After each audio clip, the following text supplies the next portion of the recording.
all things Jeerah, and I'm back with another weird story that I found on the internet.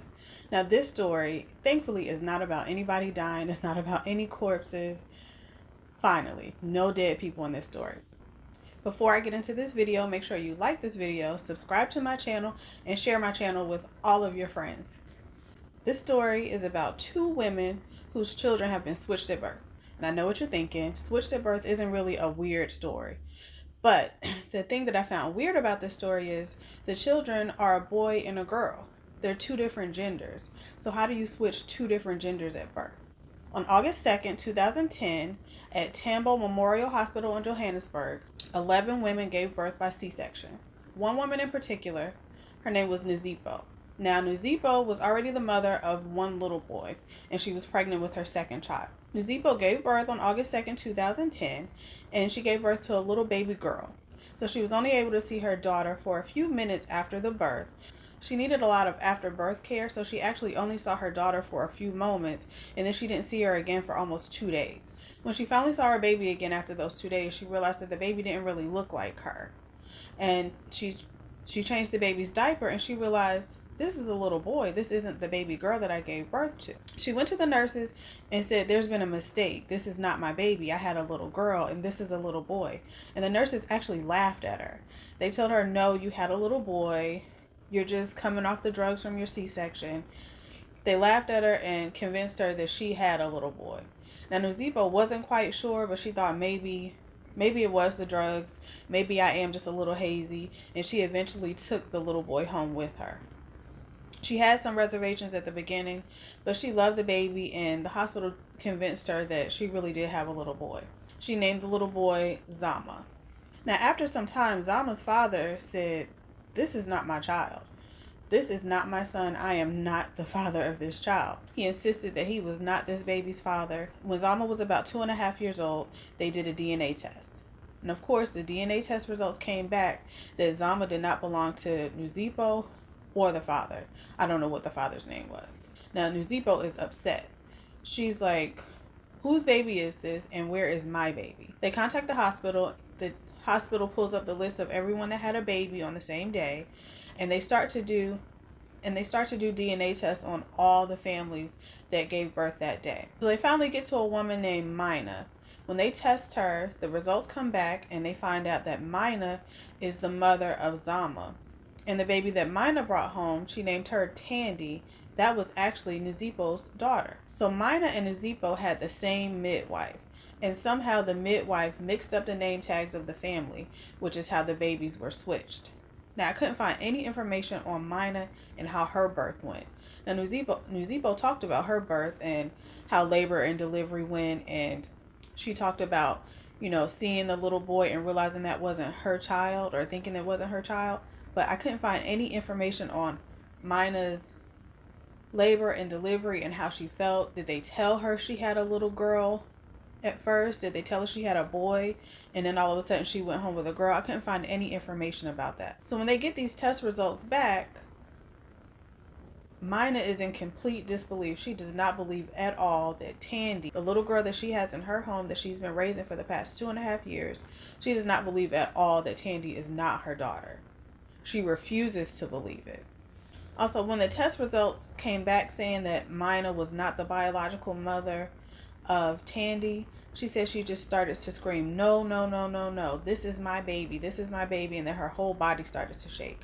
She was in complete disbelief, and eventually she just refused to believe it. She does not care what the DNA test results say. She said she never had any doubts at all that Tandy was her daughter from the moment she brought her home. Mina's interviews were odd to me.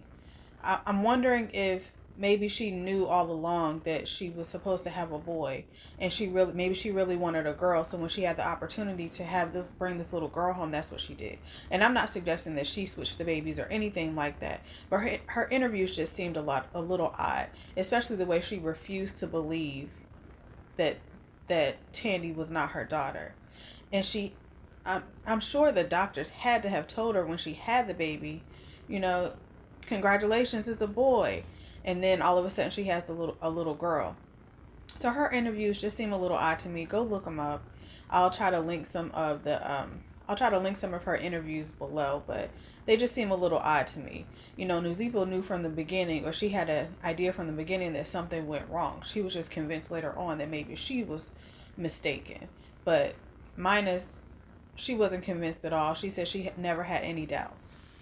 So, of course, this situation had to go to court. They needed to figure out what they were going to do about this situation. They needed to figure out whether they were going to have the biological parents take their biological children home, or whether the family was going to keep the children that they brought home from the hospital. So, until then, Mina and Nuzipo would bring their children together once a week and meet. So they got to bond with their biological child, and the biological children got to meet each other. Now, when they did this, and Nuzipo saw her daughter Tandy for the first time, she said immediately she knew, this is my child. I've known her for my whole life. She said the little girl looked like her. It looks like her oldest son. And that she could tell that this was her child. There was like an immediate bond, an immediate spark. But Mina, on the other hand, when she saw Zama, who was her biological son, she said she felt nothing. There was no spark. She felt absolutely nothing for him. She actually said, he's just a baby. When the mothers were asked what decision they wanted the courts to make, Mina said, of course, she wanted to keep Tandy. She did not want to bring Zama into her home and Tandy go to Nuzipo's home. She actually said that if the courts did not decide to let her keep Tandy, she would kill herself.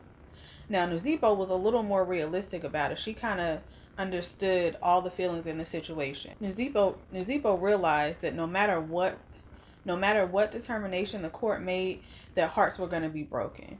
Either she was going to keep the child that she brought home from the hospital, and she was going to have a broken heart for not being able to live with her biological child, Tandy, or she was going to bring Tandy home and be heartbroken that now Zama's gone.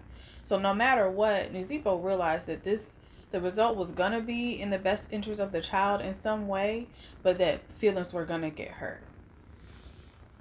But essentially, she wanted to bring her biological child home. So this went on for quite a while. Now, the children were born in 2010. Somewhere between 2012 and 2013 is when the DNA test was done, and they realized that these babies were switched. In November 2015, the South African courts decided that the families would keep the children that they brought home from the hospital, that essentially they have adopted this child. Nuzipo originally wanted her daughter back. She wanted her biological daughter to be in the home with her so they could bond and she could raise her biological child. But she eventually settled into the fact that Zama was going to stay with her, and she was fine with that because she loved Zama, and Tandy was going to stay with Mina. And of course, Mina loved this. That was the only decision she was going to accept. So when I was looking for articles or any information about the determination from the courts, I found an article that stated 3 of the parents were fine with the decision and they were going to go with it. There was one parent, a father, that was not happy with the decision, but he was going to accept it. Now, he stated this through his lawyers. He had a lot of concerns about raising a child that wasn't his. One of the concerns that he brought up was the fact that the 2 families were of different clans or different tribes. One was Zulu and the other was Petty. I'm not sure if I'm pronouncing that right, but the article said that one family was Zulu and one family was Petty. I could not find any information on which family was what, because in this particular article, there were no names given. They were Mother X and Mother Z and Baby X and Baby Z. So I couldn't tell which of the fathers was not accepting this. I'm pretty sure it was Nuzipo's husband or the father of her children, because he was the one initially that had the issue which led to the DNA test. But like I said, I couldn't figure out which family was what, but he has some cultural issues. So what do you think about this switched at birth story? Do you think that Mina knew from the beginning that she never had a little girl, but she was just happy to bring a little girl home? What would you do if your child was switched? Would you want to keep the child that you brought home, or would you want your biological child in the home with you? Anyway, let me know in the comments below. Make sure you like and subscribe. And let me know if you want to hear more switched at birth stories. There were a lot of weirder switched at birth stories that I found in researching this one. So let me know if you want to hear about any more of those stories.